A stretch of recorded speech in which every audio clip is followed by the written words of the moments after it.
السلام عليكم ورحمة الله وبركاته. بسم الله الرحمن الرحيم. الحمد لله وحده والصلاة والسلام على من لا نبي بعده ولا أمة بعد أمتي ولا كتاب بعد كتابي، والصلاة والسلام الأكملان الأتمان على الركن الأعظم أفضل من تقدم ومن تأخر وعلى آله وأصحابه الغر الميامين وبعد. Respected honored scholars, ulama, elders, beloved brothers, and those that are viewing this amazing jalsa, may Allah accept the effort of these students. May Allah make them ambassadors of this beautiful deen. When Abdurrahman ibn Auf radiyallahu ta'ala anhu had passed away, Auf ibn Malik al-Ashja'i, another great sahabi, he sees a vision and a dream. And in this dream, he walks into a garden, into a beautiful meadow, and he gives the description of this meadow, fasih al-arjah. He said it was broad, it was spacious, and the landscape was most appealing. And he says that I had seen around me غنم رابدة لم تر العين مثلها قط. I had seen animals grazing in this garden. And he says, as I was walking in the center of this garden, I had seen a qubbah, a dome-like structure. And he said, as I was intrigued by this, I looked at the angels that accompanied me, and I said, liman hadha? To who does this garden belong? And whose animals are grazing in this garden? He said, lo and behold, I barely concluded the discussion with the angels. I raised my gaze, and standing on top of this palace was none other than Abdurrahman ibn Auf radiyallahu ta'ala anhu. And he looked at me and he said, Ya Malik, hadha ma a'atana Allahu lil Quran. What you see in front of you, this is what Allah has given me in lieu of the services that I've rendered to Quran Kareem. This is what Allah has given me in lieu of the services that I've rendered to Quran Kareem. I came across an amazing narration in Tabrani. I'll quote the Arabic text and I'll give you the translation of it. يقول الله تعالى للعلماء يوم القيامة إذا قعد على كرسي لقضاء عبادي يا عبادي إني لم يجعل علمي وحكمتي فيكم إلا وأنا أريد أن أغفر لكم على ما كان منكم ولا أبالي. Allahu Akbar. What did my Nabi say? On the day of Qiyamah, Allah will call these ulama, Allah will call these scholars one side, and Allah will tell them, I blessed you with knowledge and wisdom because I loved you. And the day you came into this world, I had already decided that I was going to forgive you. In one narration, what did my Nabi say? Inna fil jannati nahra. That in Jannah, there is one river. Ismuhu Rayyan. The name of this river is Rayyan. Alayhi madinatum min marjan. Allah has built one palace on this river. Laha sab'una alfa bab. 70,000 doors leading to this palace. For who? Lihamil al-Quran. For the one who has memorized the Quran Kareem. One of the greatest challenges that stay at the world today is the fear of raising children. I always say this, to find obedient children who are upright in society, I swear by the Almighty Allah, it is the priceless gift of nature. What did my Nabi say?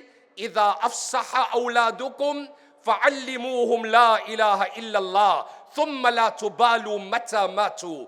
When your children develop the ability of speech, before you introduce yourself to your child, introduce Allah to the child.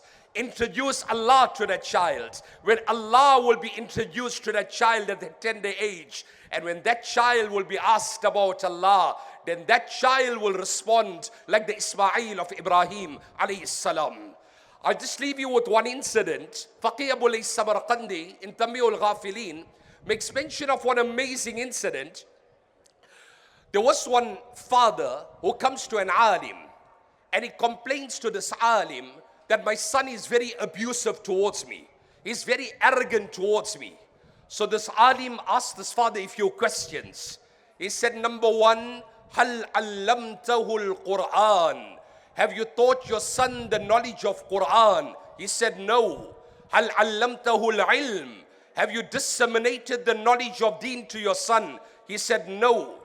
هل علمته الأدب? Did you teach your son respect, adab, mannerism, etiquette and conduct? He said, no. He said, إذن فاشكر ربك أنه لم يضرب رأسك.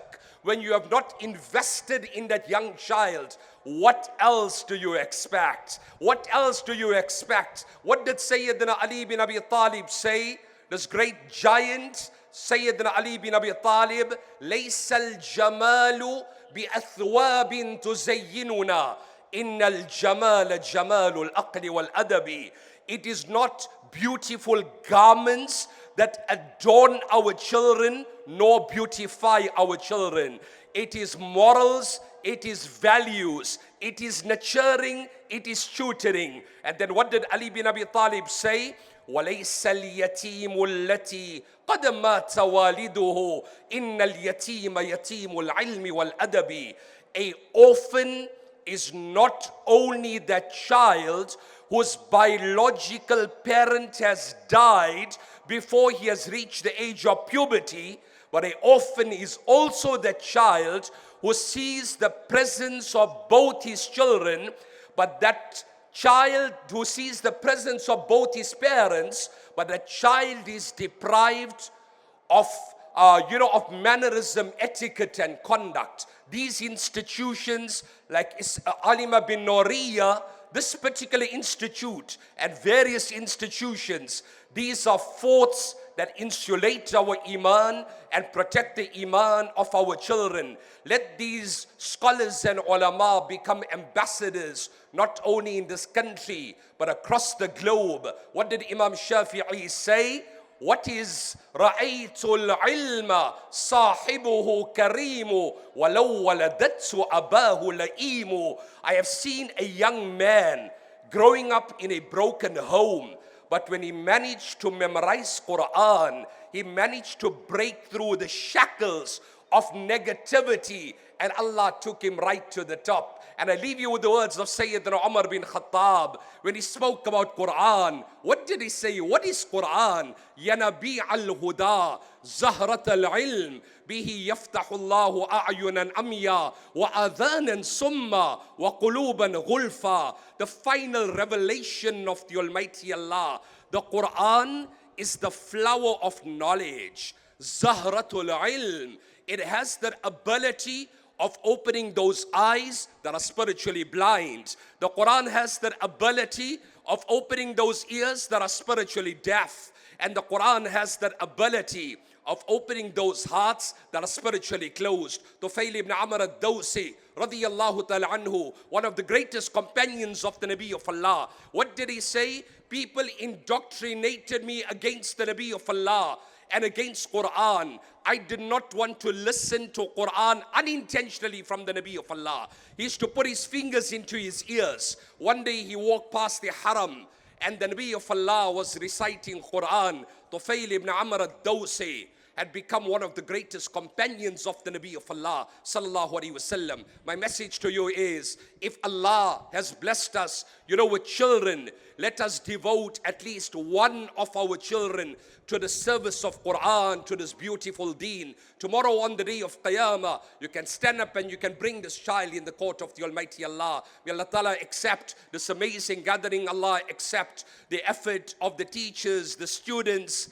Allah Ta'ala, our late Mufti Muhammad Naeem, may Allah Ta'ala elevate his ranks, Allah expand his grave and make his grave a garden from the gardens of Jannah. Respected brothers, and I would like to take this opportunity on behalf of the delegation from South Africa, to thank each and every one of you for inviting us, and in particular our respected principal, Mufti Muhammad Naeem, Maulana Farhan, Sheikh Nu'man Beg from the United States of America, Sheikh Rafiq, who is, the hospitality We had the good fortune of attending your jalsa on many occasions. May Allah take this institute from strength to strength. And like we have gathered today, may Allah gather us tomorrow on the day of Qiyamah. If Allah grants us life again, in nahnu ishna, فهو يجمع بيننا وإن نحن متنا فالقيامة تجمع. If Allah grants us life, we will meet again in this world. If before our next meeting, if the angel of death knocks my door or your door, we hope from the Almighty Allah that the plains of Hashr will reunite us. Allah grant us the ability that we imbibe, we infuse, and we internalize these advices of Quran and Sunnah. Assalamu alaikum wa rahmatullahi wa barakatuh.